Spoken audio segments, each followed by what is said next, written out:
So good morning guys. तो चलिए start करते हैं और इस करंट अफेयर्स के वीडियो में 22 और 23 नवंबर के इंपॉर्टेंट करंट अफेयर्स को हम लोग कवर करेंगे। तो देखिए पहला प्रश्न क्या है, अभी हाल ही में आईसीसी ने किसे अपना सीईओ नियुक्त किया? तो आंसर होगा जॉफ एलार्डिस। तो अभी आईसीसी यानी कि इंटरनेशनल क्रिकेट काउंसिल ने जॉफ एलार्डिस को अपना सीईओ नियुक्त किया है और इन्होंने किनका स्थान लिया? मनु साहनी का। तो इनका नाम याद रखना है।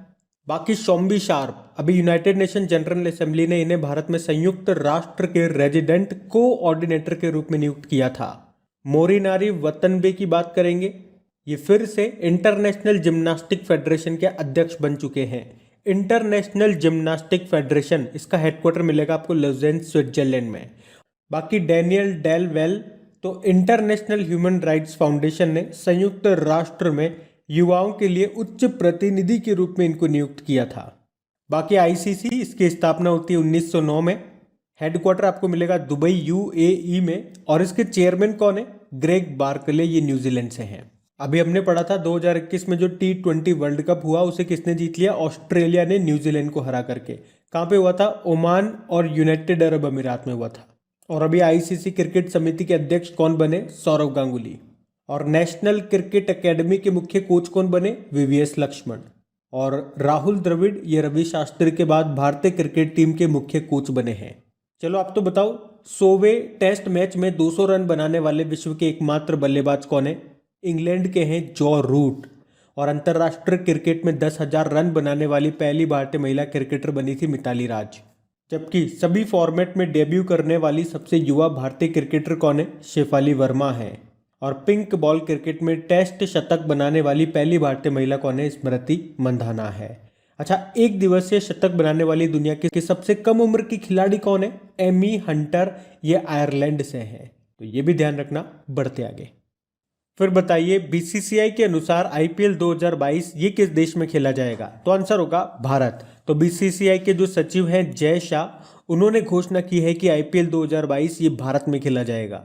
एक्चुअली में 2021 का आईपीएल भी भारत में होना था, पर कोविड-19 के कारण 2021 आईपीएल के जो फाइनल है वो यूनाइटेड अरब अमीरात में हुए। आईपीएल 2021 ये इसका 14वां संस्करण था। जो किसने जीता? चेन्नई सुपर किंग्स ने। किसे हराया? कोलकाता नाइट राइडर्स को। इसमें प्लेयर ऑफ द टूर्नामेंट कौन रहे थे? हर्षल पटेल, रॉयल चैलेंजर्स बेंगलुरु के हैं ये। जबकि ऑरेंज कैप जीती। ऑरेंज कैप किसको मिलती है? जो सबसे ज्यादा रन बनाते हैं, यानी कि ऋतुराज गायकवाड़ को। ये चेन्नई सुपर किंग के खिलाड़ी हैं। और पर्पल कैप यानी कि जो सबसे ज्यादा विकेट लेते हैं उन्हें मिलती है। किसे मिली? हर्षल पटेल को मिली है। अच्छा, यहां से एक और प्रश्न करंट अफेयर्स में हम लोगों ने पढ़ा था कि अगले साल यानी कि 2022 के आईपीएल में 2 नई टीमें और खेलेंगी, लखनऊ टीम और अहमदाबाद टीम। इस तरह से टोटल 10 टीमें खेलेंगी। तो ये ध्यान रखना आप। बढ़ते आगे। फिर बताइए, हाल ही में किसने इंडोनेशिया मास्टर्स बैडमिंटन टूर्नामेंट का खिताब जीत लिया? तो आंसर होगा केंटो मोमोटा। तो अभी हाल ही में इंडोनेशिया मास्टर्स बैडमिंटन टूर्नामेंट में मेन सिंगल का टाइटल जीत लिया है जापान के केंटो मोमोटा ने। इन्होंने किसको हराया? डेनमार्क के एंडर्स एंटोनसेन को। अब ये तो हो गई बात मेन सिंगल टूर्नामेंट की। बात करेंगे अगर वुमेन सिंगल का टाइटल किसने जीता, तो साउथ कोरिया के बैडमिंटन प्लेयर हैं एन से यंग। इन्होंने जीता। किसको हराया? जापान के अकाने यागामुची को हरा करके जीता है इंडोनेशिया मास्टर्स बैडमिंटन टूर्नामेंट।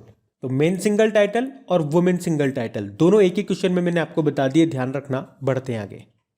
फिर बताइए, अभी हाल ही में किसने फिक्शन के लिए 2021 का राष्ट्रीय पुस्तक पुरस्कार जीता? तो आंसर होगा जैसन मोट।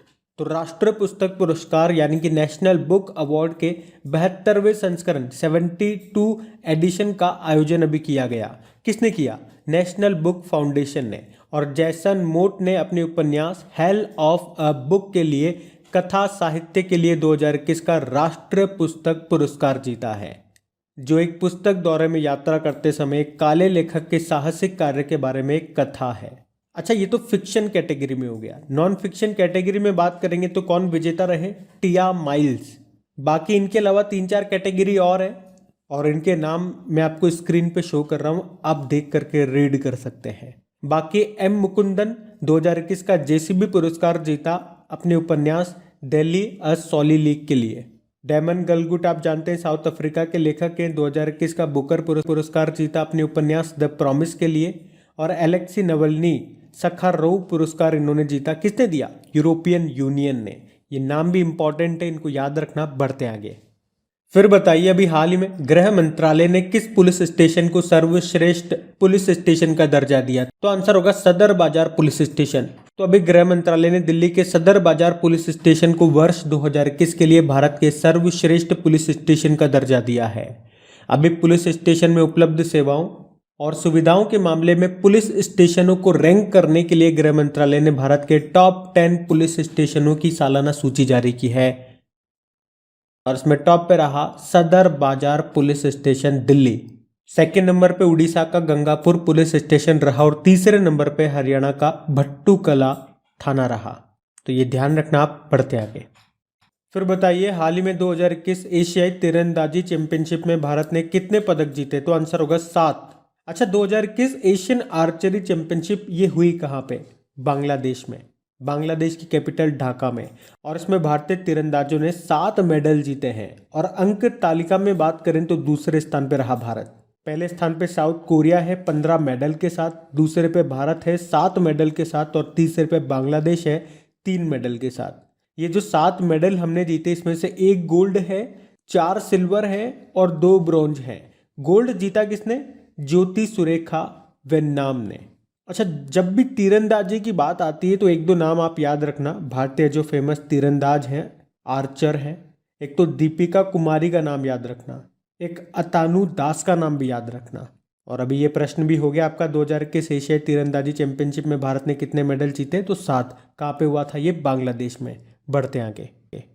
फिर बताइए, हाल ही में विश्व मत्स्य दिवस ये कब मनाया गया? तो आंसर होगा 21 नवंबर को। तो वर्ल्ड फिशरीज डे ये हर साल 21 नवंबर को दुनिया भर में मछली पकड़ने वाले समुदायों के द्वारा मनाया जाता है। ये 5वां विश्व मत्स्य दिवस हम लोगों ने मनाया इस साल। अच्छा, एक मछली है ट्यूना, तो यहीं से एक प्रश्न आपसे पूछूंगा, वर्ल्ड ट्यूना डे ये कब मनाया जाता है? कमेंट बॉक्स में टाइप करके बताइए। बढ़ते आगे। फिर बताइए, अभी हाल ही में किस राज्य के अल्पाइन खिलाड़ी आरिफ खान ने बीजिंग शीतकालीन ओलंपिक 2022 के लिए क्वालिफाई कर लिया? तो आंसर होगा जम्मू कश्मीर। तो अभी जम्मू कश्मीर के अल्पाइन स्कीयर आरिफ मोहम्मद खान ने 2022 में होने वाले बीजिंग विंटर ओलंपिक गेम्स के लिए क्वालिफाई कर लिया है। इससे पहले भी वो विश्व चैंपियनशिप सहित कई अंतर्राष्ट्रीय कंपटीशन में देश का प्रतिनिधित्व कर चुके हैं। बाकी आप जानते हो 2022 में ये जो बीजिंग विंटर ओलंपिक गेम्स होंगे ये 4 से 20 फरवरी तक होंगे। और बीजिंग ओलंपिक के शुभंकर क्या हैं? बिंग ड्वेन ड्वेन और श्वेन रॉन रॉन। अभी आपको बताए समर ओलंपिक हुआ था, टोक्यो ओलंपिक 2020, इसमें भारत ने 7 मेडल जीते थे। 1 गोल्ड था, 2 सिल्वर थे और 4 ब्रॉन्ज थे। गोल्ड किसने जीता? नीरज चोपड़ा ने, जेवलिन थ्रोवर है ये। 2 सिल्वर में बात करें तो 1 सिल्वर तो रवि दहिया ने जीता था, रेसलर है, और 1 सिल्वर मीराबाई चानू ने जीता था, वेट लिफ्टर है। 4 ब्रॉन्ज किसने जीते ये भी देख लो। लवलीना बोर्गोहेन ने जीता था 1 ब्रॉन्ज, बॉक्सर है ये। 1 ब्रॉन्ज हमारी भारतीय पुरुष हॉकी टीम ने। 1 ब्रॉन्ज पीवी सिंधु ने जीता था, बैडमिंटन प्लेयर है। और 1 ब्रॉन्ज बजरंग पूनिया ने जीता था जो कि रेसलर है। तो ये भी ध्यान रखना। आप पढ़ते आगे। चलिए फिर बताइए, अभी हाल ही में किस राज्य के मुख्यमंत्री ने इंडियन नेशनल बास्केटबॉल लीग का उद्घाटन किया? तो आंसर होगा कर्नाटक। कर्नाटक के मुख्यमंत्री बसवराज बोम्मई, इन्होंने इंडियन नेशनल बास्केटबॉल लीग का अभी उद्घाटन किया। और बास्केटबॉल फेडरेशन ऑफ इंडिया के द्वारा घोषित इस लीग का उद्देश्य क्या है? बास्केटबॉल को मजबूत करना। ये जो लीग मैच है ये 2022 में बास्केटबॉल सीनियर नेशनल टूर्नामेंट के बाद में शुरू होगा। चलो एक प्रश्न का जवाब दो, नेशनल बास्केटबॉल एसोसिएशन के अभी ब्रांड एम्बेसडर कौन बने थे? ये कमेंट बॉक्स में बताइए आप लोग। बाकी यहाँ पे बात कर्नाटक की है तो ये रहा मैप में कर्नाटक।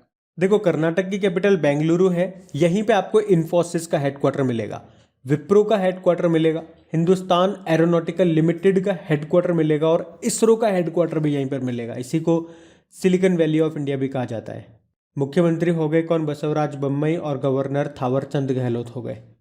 अभी यहीं पे ही जन सेवक और जन स्पंदन योजनाएं शुरू हुई। कर्नाटक को बेस्ट स्टेट कॉम्बैटिंग कोविड-19 का अवार्ड भी अभी मिला था। और सभी सरकारी सेवाओं में ट्रांसजेंडर समुदाय को 1% आरक्षण देने वाला पहला राज्य भी कर्नाटक ही है। बाकी अभी कर्नाटक ने बेंगलुरु में अपनी तरह का पहला पशु कल्याण वॉर रूम शुरू किया था। अभी यहाँ के मुख्यमंत्री ने आकांक्षा पोर्टल को लॉन्च किया था। इसके थ्रू दानदाता ये जान पाएंगे कि उनके पैसे का उपयोग कैसे हो रहा है। और खेलो इंडिया यूनिवर्सिटी गेम्स का दूसरा संस्करण होगा कर्नाटक में। नीति आयोग ने जो नवाचार सूचकांक इनोवेशन इंडेक्स जारी किया था उसमें मेजर स्टेट्स की कैटेगरी में टॉप पर आता कर्नाटक। यहीं पे ही अरुंधति और मैत्री योजना शुरू हुई थी। भारत का पहला चंदन संग्रहालय कर्नाटक के मैसूर में स्थापित किया जाएगा। अभी कर्नाटक का 31वां जिला बना था कौन सा? विजयनगर। किसानों के लिए फ्रूट्स पोर्टल को भी इन्होंने लॉन्च किया था। और याद रखना कर्नाटक का हुबली स्टेशन पे दुनिया का सबसे लंबा प्लेटफॉर्म भी बनाया जा रहा है। और वैसे हुबली स्टेशन का नाम बदल दिया गया, किसके नाम पे रख दिया गया? श्री शुद्ध रुद्रा स्वामी जी के नाम पे। यहीं पे आपको मिलेगा हावेरी रेलवे स्टेशन, जिसका नाम बदलकर महादेवप्पा मेलरा रेलवे स्टेशन कर दिया गया। बाकी अलमाटी बांध जो कि कृष्णा नदी पर है, ये आपको मिलेगा कर्नाटक में। कृष्णराज सागर बांध कावेरी नदी पर है, ये भी कर्नाटक में है। भारत की पहली तटरक्षक अकादमी कोस्ट गार्ड अकेडमी ये मंगलुरु में स्थापित की जाएगी। और कर्नाटक सरकार ने देश की पहली इंटीग्रेटेड एयर एम्बुलेंस सर्विस भी शुरू की है। जबकि भारत का पहला खिलौना निर्माण समूह ये बनेगा, यानी कि टॉय मैन्युफैक्चरिंग क्लस्टर बनेगा कर्नाटक में ही। तो ये सारे इंपॉर्टेंट पॉइंट्स एक साथ मैंने आपको बताया जो कि रिलेटेड हैं कर्नाटक से, तो इनको याद रखना। पड़ते हैं आगे। फिर बताइए अभी हाल ही में कहाँ वर्ल्ड एक्सपो का आयोजन किया जा रहा है? तो आंसर होगा दुबई में। तो वर्ल्ड एक्सपो ये भी 18 से लेकर 23 नवंबर तक दुबई में शुरू हो चुका है। इस एक्सपो में महाराष्ट्र के सांस्कृतिक वैभव को विभिन्न रूपों में प्रस्तुत किया जाएगा। दुबई एक्सपो में 6 फिल्में, एक मराठी वेब सीरीज और महाराष्ट्र पर एक फिल्म दिखाई जाएगी। और इस एक्सपो में महाराष्ट्र के सांस्कृतिक मामलों के मंत्री जो हैं अमित देशमुख और सांस्कृतिक मामलों के जो सचिव हैं सौरभ विजय, ये भाग ले रहे हैं। चलो एक प्रश्न मैं आपसे पूछता हूँ, डिफेंस एक्सपो 2022 में होगा, आपको बताना है कहाँ पर होगा। इंपॉर्टेंट प्रश्न है ये। बढ़ते हैं आगे। अच्छा फिर बताइए अभी हाल ही में किस राज्य सरकार ने सहमति नामक एक परियोजना शुरू की? तो आंसर होगा उड़ीसा। सहमति परियोजना, इसे उड़ीसा के STSC विभाग ने शुरू किया। उद्देश्य क्या है इसका? आदिवासी क्षेत्र में भाषा संबंधित समस्याओं को सुलझाना। मतलब इसके तहत शिक्षक के द्वारा छात्रों को आदिवासी जो भाषाएं हैं उसी भाषा में उनको पढ़ाया जाएगा, उनको समझाया जाएगा और उनसे संवाद भी किया जाएगा। और ऐसी कितनी भाषाएं हैं? 21। और इन 21 भाषाओं में एक ऐसी भाषा भी है जो संविधान की 8वीं अनुसूची में शामिल है। कौन सी? तो आंसर होगा संथाली भाषा। अच्छा एक प्रश्न यहाँ से बन जाता है कि मूल संविधान में कितनी भाषाएं थी जो कि 8वीं अनुसूची में शामिल थी? 14। लेकिन वर्तमान में पूछेंगे तो ऐसी कितनी भाषाएं हैं जो 8वीं अनुसूची में शामिल है? 22। चलो बताओ साहित्य अकादमी पुरस्कार कितनी भाषाओं में दिया जाता है? 24 भाषाओं में। और ज्ञानपीठ पुरस्कार ये 23 भाषाओं में दिया जाता है। अब बात यहाँ पे उड़ीसा की है, तो ये रहा मैप में उड़ीसा। देखो उड़ीसा की कैपिटल क्या है? भुवनेश्वर। और याद रखना कोविड-19 के खिलाफ 100% टीकाकरण करने वाला पहला भारतीय शहर आपका भुवनेश्वर ही था। भारत की पहली चेस अकेडमी ये भुवनेश्वर में ही खोली जाएगी। भारत के पहले विश्व कौशल केंद्र वर्ल्ड स्किल सेंटर का उद्घाटन किया गया भुवनेश्वर में ही। भुवनेश्वर में ही कोविड योद्धा स्मारक बनाए जाएंगे। और अभी उड़ीसा के भुवनेश्वर में देश का पहला फायर पार्क भी बना है। और फेकल स्लज एंड सेप्टेज मैनेजमेंट के लिए ISO सर्टिफिकेट पाने वाला पहला शहर आपका भुवनेश्वर ही है। मुख्यमंत्री कौन है? नवीन पटनायक। गवर्नर कौन है? गणेशी लाल। याद रखना भारत की पहली शारीरिक राष्ट्रीय योगासन चैंपियनशिप का आयोजन किया कहाँ पे? भुवनेश्वर में। और जून 2022 में भारत पहली बार योगासन विश्व चैंपियनशिप की मेजबानी करेगा, ये भी याद रखो। उसके अलावा पुरुष हॉकी जूनियर विश्व कप ये उड़ीसा के कलिंगा स्टेडियम में होगा। उड़ीसा ने ड्राई राशन योजना भी शुरू की थी। उसके अलावा CS यानी कि centre for science and environment के पारदर्शिता इंडेक्स में उड़ीसा प्रदूषण नियंत्रण बोर्ड ये पहले स्थान पर रहा। और उड़ीसा की ही है सुष्मिता लेंका, जिनको एशिया पर्यावरण प्रवर्तन पुरस्कार मिला था पेंगोलिन के संरक्षण के लिए।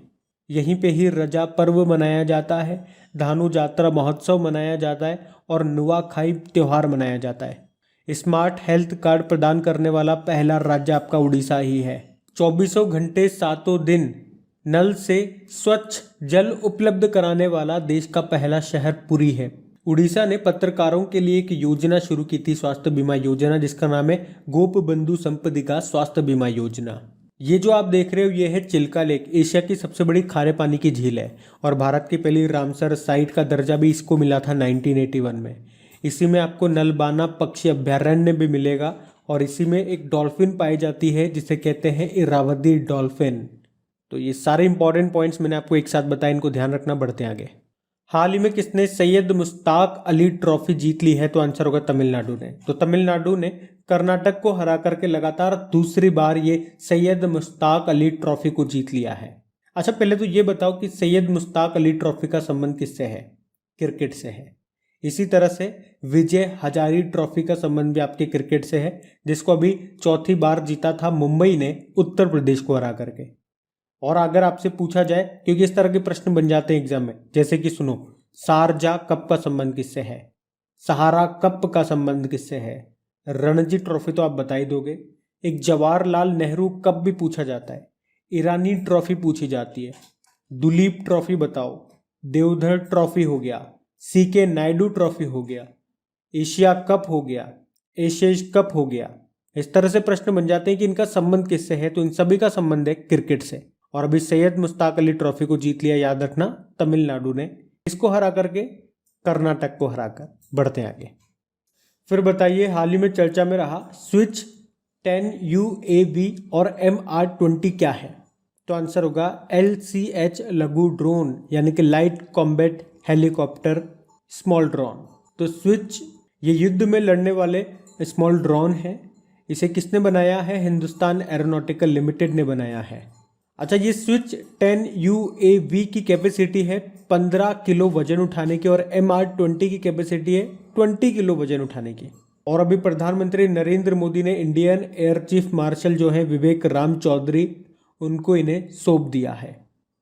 ये जो LCH यानी कि लाइट कॉम्बैट हेलीकॉप्टर है, ये एकमात्र अटैकिंग हेलीकॉप्टर है जो 5000 मीटर की ऊंचाई पर भारी मात्रा में हथियारों और ईंधन के साथ उतर और उड़ान भर सकते हैं। बाकी पिनाका पूछा जाएगा आपसे, क्या है पिनाका? तो ये multi barrel rocket launching system है। तेजस क्या है? लाइट कॉम्बैट एयरक्राफ्ट है जिसे हिंदुस्तान एरोनॉटिकल लिमिटेड ने बनाया है, हल्का लड़ाकू विमान। अच्छा, हिंदुस्तान एरोनॉटिकल लिमिटेड का हेडक्वार्टर कहाँ पर है? अभी पढ़ा था हमने, बेंगलुरु में। और हेरॉन क्या है? ये एक ड्रोन है जो हमने इजराइल से लिया। इंद्रजाल क्या है? ड्रोन डिफेंस डोम सिस्टम है जिसे ग्रीन रोबोटिक्स ने बनाया, हैदराबाद की कंपनी है। ध्यान रखना ये। बढ़ते आगे। फिर बताइए, अभी हाल ही में किसे मद्रास हाईकोर्ट के कार्यकारी मुख्य न्यायाधीश के रूप में नियुक्त किया गया? तो आंसर होगा MN भंडारी को। तो अभी जस्टिस मुनीश्वर नाथ भंडारी को मद्रास हाईकोर्ट के कार्यकारी मुख्य न्यायाधीश चीफ जस्टिस के रूप में नियुक्त किया गया। इन्हें जस्टिस संजीव बनर्जी की जगह नियुक्त किया गया क्योंकि संजीव बनर्जी को भी मेघालय ट्रांसफर कर दिया गया। और अभी तमिलनाडु के जो गवर्नर हैं RN रवि, उन्होंने ही इनको शपथ दिलाई। बाकी SN प्रधान ये भी नारकोटिक्स कंट्रोल ब्यूरो के डायरेक्टर जनरल बने। शील वर्धन CISF के हेड बने थे। R हरि कुमार नए नेवल चीफ है हमारे। और एयर चीफ मार्शल कौन है? VR चौधरी है। बढ़ते आगे। फिर बताइए, अभी हाल ही में किसे ACES पुरस्कार 2021 में सामुदायिक सहयोग पुरस्कार जीता? IOCL, Indian oil corporation limited. तो अभी इंडियन ऑयल कॉरपोरेशन लिमिटेड ने Asia corporate excellence and sustainability awards 2021 में सामुदायिक सहयोग पुरस्कार से इसको सम्मानित किया गया। इसका आयोजन मॉर्स ग्रुप मलेशिया के द्वारा किया गया। और आपको बता दूं, फॉर्च्यून ग्लोबल 500 लिस्टिंग में इंडियन ऑयल दुनिया के सबसे बड़े निगमों में 212वें स्थान पे था। इंडियन ऑयल ये भारत की सबसे बड़ी एकीकृत और विविध ऊर्जा कंपनी है जिसके चेयरमैन है श्रीकांत माधव वैद। याद रखना ये। बढ़ते आगे।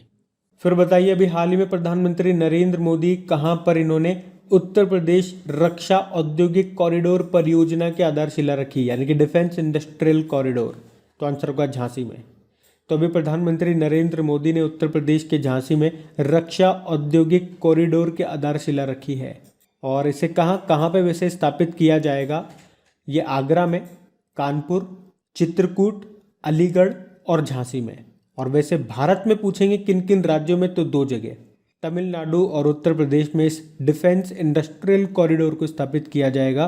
और अभी उत्तर प्रदेश के झांसी में इसकी आधारशिला रखी गई है, फाउंडेशन स्टोन। तो ये ध्यान रखना आप। बढ़ते आगे।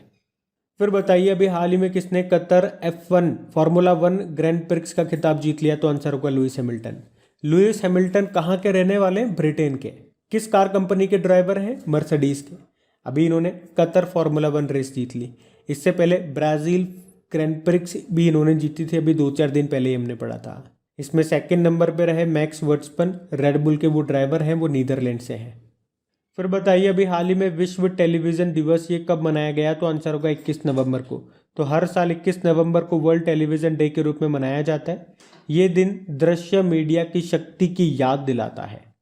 वैसे 21 नवंबर को सड़क यातायात पीड़ितों के लिए विश्व स्मरण दिवस, world day of remembrance of road traffic victims के रूप में भी मनाया जाता है। और वैसे आपको बता दूं 21 नवंबर को इस साल हमने सड़क यातायात पीड़ितों के लिए विश्व स्मरण दिवस, world day of remembrance for road trafficking victims के रूप में भी मनाया, जो कि नवंबर के तीसरे रविवार को मनाया जाता है। इसकी थीम क्या थी वैसे? कम गति के लिए अधिनियम, कम गति वाली सड़क के लिए अधिनियम, act for low speed, act for low speed streets. तो ये है टीवी डे। एक टीबी डे भी होता है, ट्यूबरक्लोसिस डे, वो तो 24 मार्च को मनाते हैं, है ना। तो गाइज अब हम लोग बात करेंगे कल के वीडियो में, यानी कि परसों के वीडियो में पूछे गए प्रश्न के उत्तर की।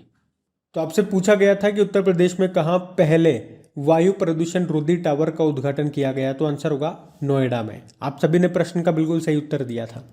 और हाँ, अगर आप में से कोई इस वीडियो को वेरी फर्स्ट टाइम देख रहे हैं तो आपको बता दूं इन सभी क्वेश्चंस का क्विज आपको मिल जाएगा आपकी क्रेक एग्जाम एप्लीकेशन पे। वहाँ पे अच्छे से इनकी प्रैक्टिस आप कर सकते हैं।